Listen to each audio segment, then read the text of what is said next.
Welcome to the Accessible Learning Experience, where we help you turn learning barriers into learning opportunities. We are so excited to bring you Season 2 of our podcast with this episode featuring a conversation between AIM Center Technical Assistant Specialist Michelle Soriano and Kelli Suding from the PATINS project in Indiana. As you listen to this episode, you'll be energized by Kelli's passion and enthusiasm for ensuring all students have access to the supports they need to be successful with learning. And you'll walk away with a long list of ideas and practical tips for how you can start the year strong when it comes to accessibility and inclusion. Before I turn it over to Michelle and Kelli, if you're getting value out of this podcast, please share it with others and let us know by providing a rating and commenting wherever you get your podcasts. Without further delay, here's Michelle. Hi, Kelli. Thank you so much for joining us today. It's always so nice to have conversations with you just so I can learn some really great tips.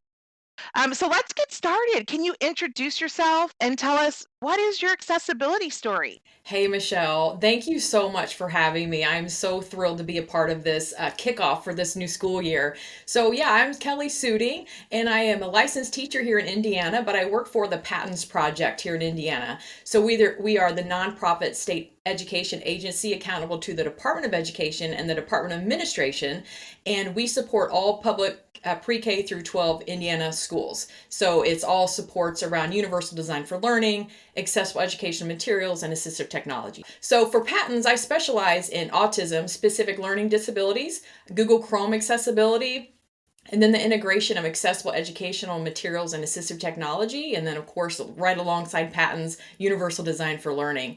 So I would say my accessibility story, my journey began. I actually went to school to be a school counselor, and then I took a job as a paraprofessional, and I quickly realized that was my place. I wanted to be a part of that change because I also knew that what I was going to be learning as a school counselor, you're doing that as an educator anyway, right?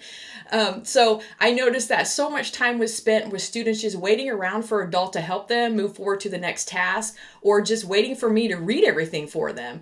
And then I realized that students needed more. They wanted more. But at that time, I really wasn't sure what that looked like. But I did know I worked with a student who loved social studies.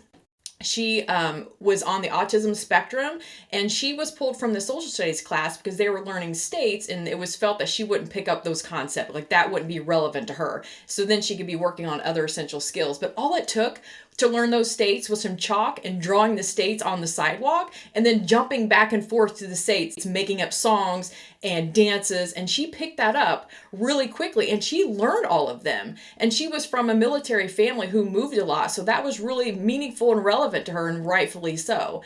And so it didn't feel right to me at the time, what's happening? Then my student who loves math, all the math materials are being modified because they felt like she wouldn't be able to understand the concepts of division, or maybe she didn't need that. And all that took was to knowing her well enough that she loved Michael Jackson.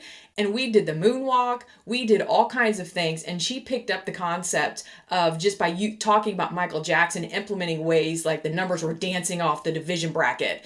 And that was a lot of fun. But I do realize that we all can't sing and dance at every lesson. But what I did discover during that time, that if we just embedded those interests in their learning, they definitely would pick that up. With adding that multisensory approach and having content-rich instruction, they're learning new words and experiences as they should, right? And they just needed represented in multiple ways. And at that time, I did not know that's universal design for learning, right? Something that, Michelle, I know you're super passionate about, and just right alongside me, right? And then lastly, the assistive technology part, which really is my wheelhouse with working with the PATINS project. I remember this day like it was yesterday, and it definitely planted the seed for me to be more an intensive advocate for equitable education, is when an educator told me a student should not use text-to-speech during the school year because they were not allowable accommodations on state testing. I knew that did not feel right at all. So knowing that began my journey, sprouted that seed, we can be the change along that. So because I'm working with my amazing colleagues, specialists at the PATINS project, and working along all the Indiana educators, learning from them every day, educators from all over the country in our field, right now, I'm being interviewed by you, Michelle, and Cass in the AIM Center. And that makes me so excited. And I'm so grateful because this journey is ongoing as an expert learner, as we all are. And it takes a village. And I truly believe that we're better together. So thanks again for having me. Oh, I love it. So what I heard was a lot of relevant And really, that mindset of what's required for some could be beneficial for all. So that takes me to this next question. From your work with the many students that you've worked with over the years, is there a story that sticks out as having the greatest influence on your work? And if so, what did you learn? And what would you share with other teachers that might really be looking forward to beginning their journey strong and focusing on creating more inclusive environments? Gosh, I want to thank you for asking me this question because this is one of my favorite student stories that impacted my own learning and is why I can support other educators. And I always share this story about my student who loves spaghetti. So when I say love spaghetti, he loves spaghetti for breakfast, lunch, and dinner, spaghetti on his ice cream, drawing spaghetti, doodling spaghetti, talking about spaghetti. That was a big part of who he was. And so he was in junior high school. He had a learning disability. And so at this junior high school, they would have what's called Student of the Month. So when you're Student of the Month, your picture gets hung up in the hallway, and then it lists all of these things about the student. So then other students can look and say, oh, we've got some things in common, okay? So this was a big part because I'm just going to call him Johnny. Johnny could really use some friends, and this is something that we're working on to ensure just gaining like some social skills and working with friends. So spaghetti. Okay, do not forget spaghetti. So I went into the school, and there's Johnny's beautiful face hanging up in the hallway, and it said his name, and then it said his favorite food, and it said fries. He listed, Michelle, his favorite food as fries, as in French fries, Fries, instead of spaghetti.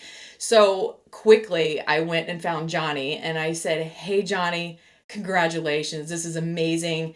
You wrote fries as your favorite food, but I know you love spaghetti. Like, what happened? And he said, I couldn't spell it.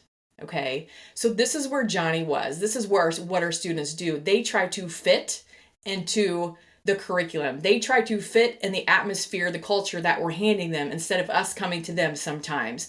He was a student who needed to use speech to text, text to speech, word prediction. It was handed to him, this piece of paper. He didn't understand why he was filling this out. It was just another thing he had to do. So it was not meaningful or relevant to him. So this is what he did. Now, if he had the accommodation, he could have just said spaghetti, right? He could have just said it with his voice.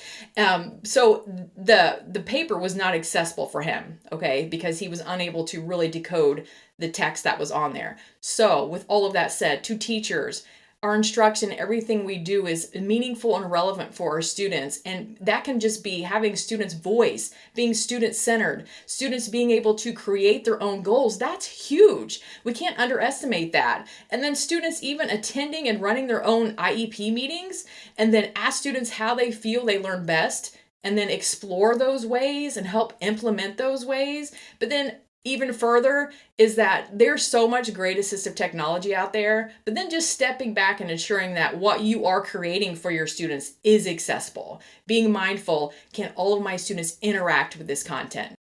I love that. It just makes me think about how such small changes in providing access for students make huge impacts.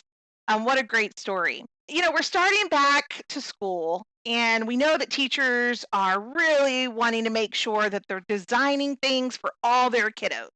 So, for those teachers who are starting the school year strong when it comes to accessibility, what would be some tips for them? I think right out of the gate is if you have not immersed yourself in the principles of universal design for learning, friends, start there. This is definitely going to help broaden your lens on how you are engaging your students, representing your instruction, and how students can share their knowledge, express what they know. And it's probably the principles is, instead of it not feeling like it's another thing, you're probably already doing parts of universal design for learning, but really getting to know the principles and the checkpoints can really hone that skill in to make that even more accessible for your students. And then I would say creating all of your education materials in accessible formats to meet all of your students. We have to think about learner variability, right, Michelle?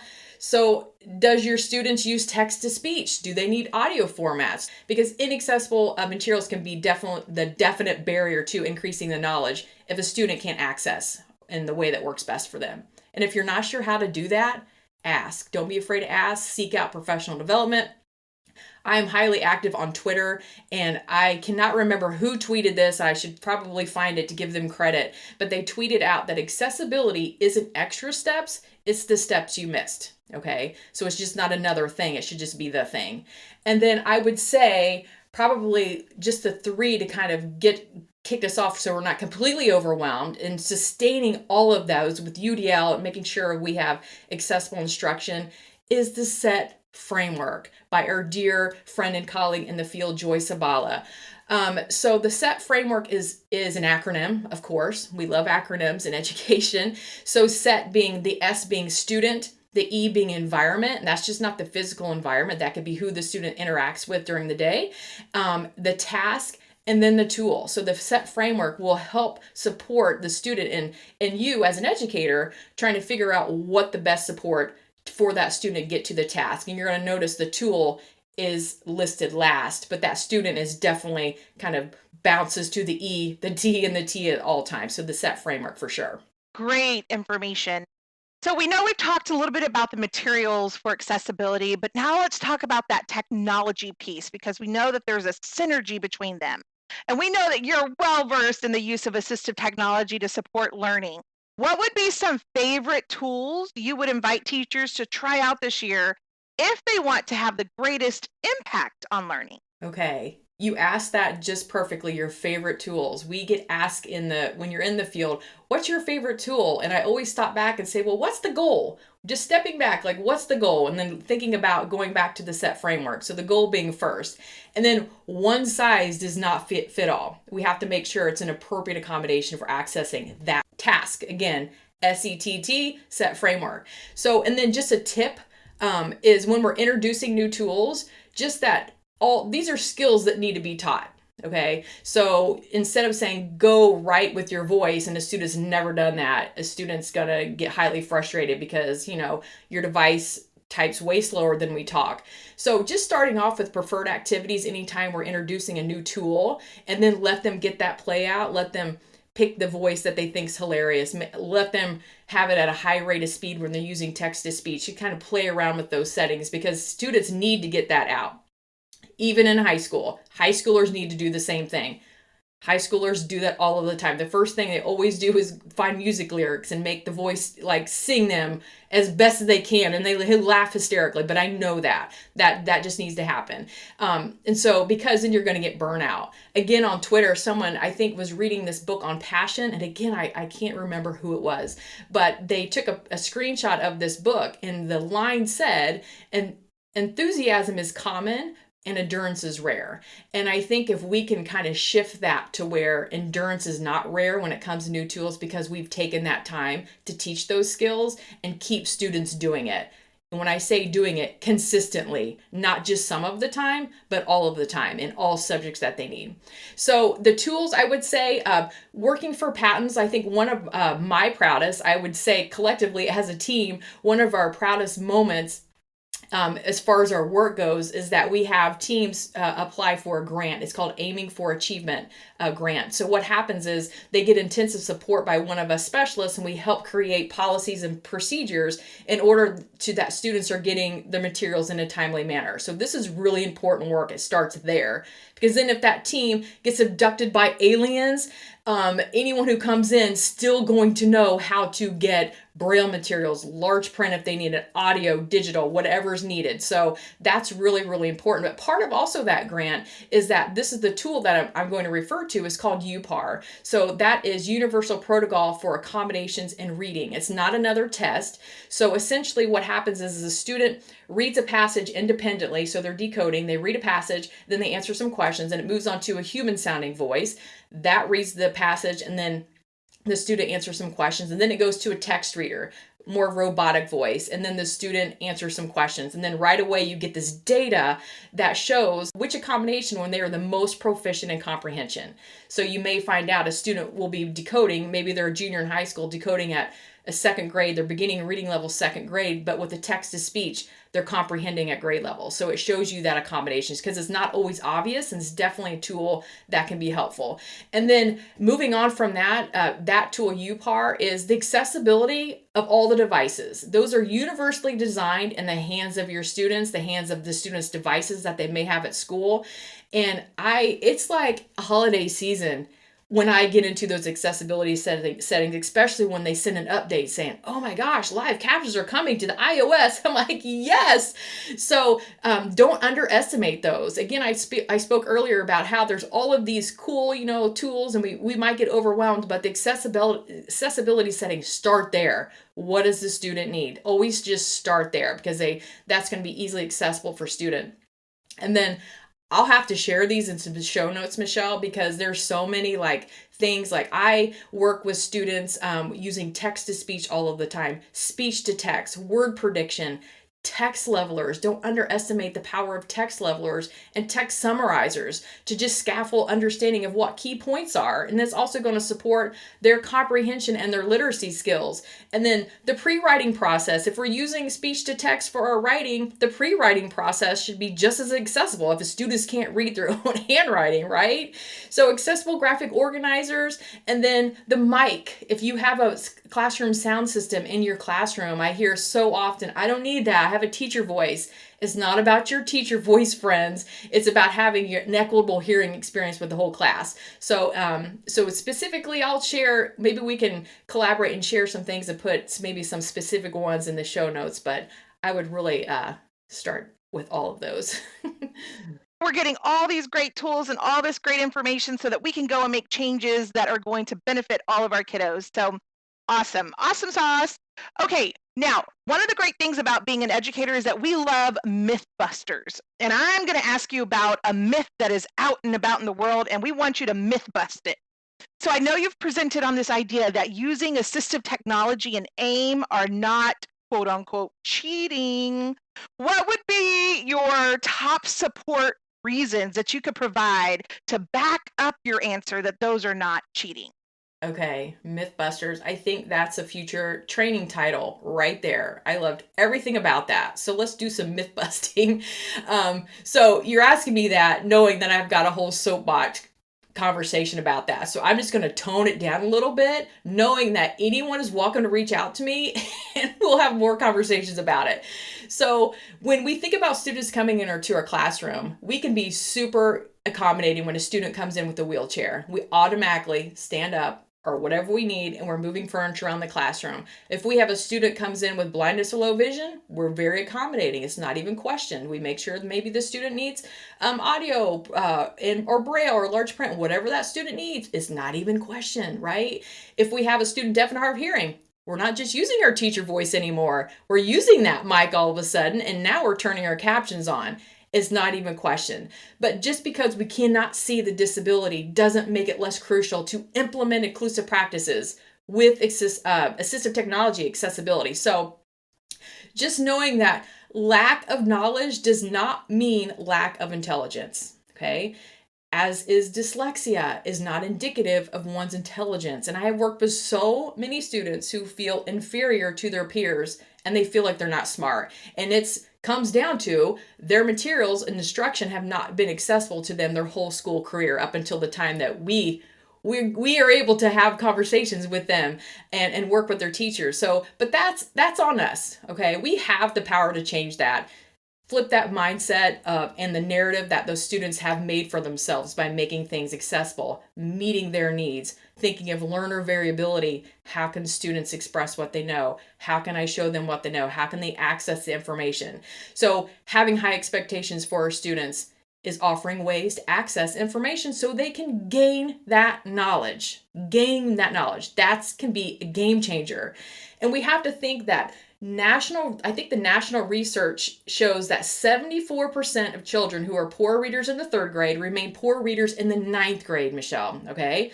So, and then they're 4 times less likely to graduate by age 19 than a child who does read proficiently by that time. This makes me super sad. It makes a lot all of us educators super sad. How can we support that? With the appropriate accommodations.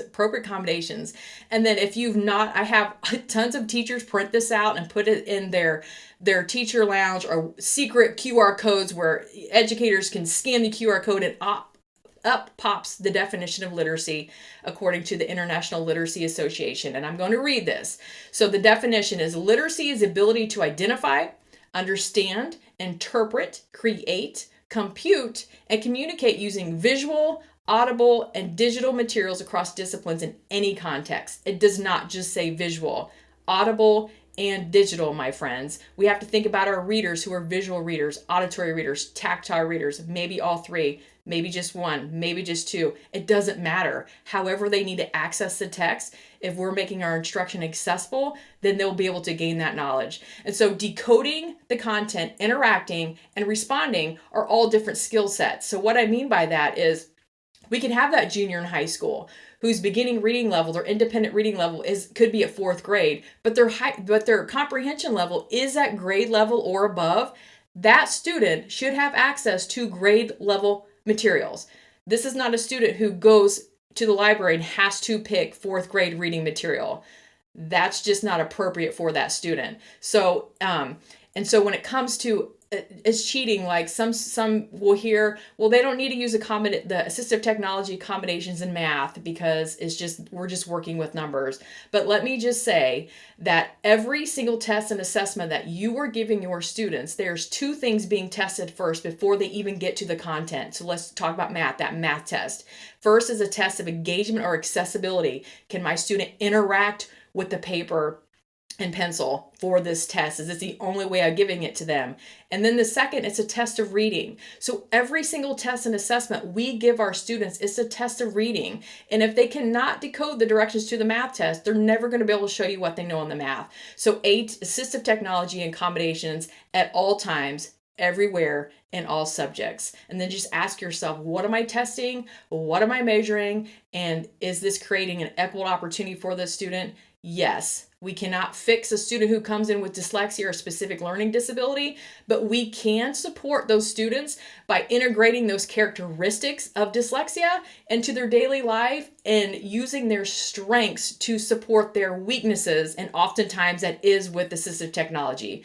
And assistive technology, I think some educators are fearful that it's replacing teaching, but assistive technology is parallel with teaching. It's not replacing, it's supporting those students from getting further behind when they are working on those independent tasks. Wow, that's amazing. So what I took from that is making sure that we understand that there's learner variability, everybody learning differently. We know that there are preferences and requirements. We need to provide that access. We need to give them access so that they can progress, and that it's not cheating. Myth busted right there. One more question. I promise this is the last one, although we could go on all day. Kelli, how can people stay in touch? Where can they find you? Okay, so like I mentioned earlier, I'm highly active on Twitter for professionals. So I tweet out a lot of things that I learn, try, fail, all of that, different trainings that we have. But so you can find me on Twitter at Suding, that's at KSUDING. More importantly, follow PATINS Project. You can find PATINS Project on Twitter, Facebook. Our webpage is patinsproject.org. That's PATINS project.org. And look up all of my colleagues. They have tons of resources and materials out there. Like we are a team that definitely bounce off ideas together. So you can find me there. You can find me on LinkedIn as well. I'm happy for anyone to reach out to me anytime. Well, I definitely have written that down so that I can reach out to you continuously. It's always a pleasure to learn with you, to learn from you, and we can't wait to hear more. Thanks so much, Kelli, for being here and joining us today. Michelle, thank you so much, and I appreciate all of your work that you do with all of the states.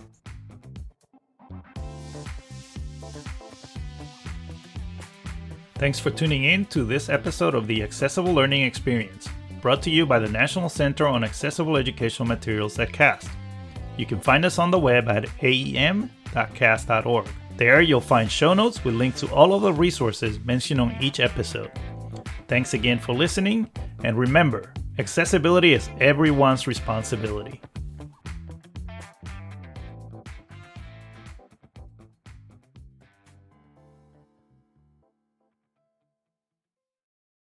The contents of this podcast were developed under a cooperative agreement with the U.S. Department of Education. However, those contents do not necessarily represent the policy of the U.S. Department of Education, and you should not assume endorsement by the federal government.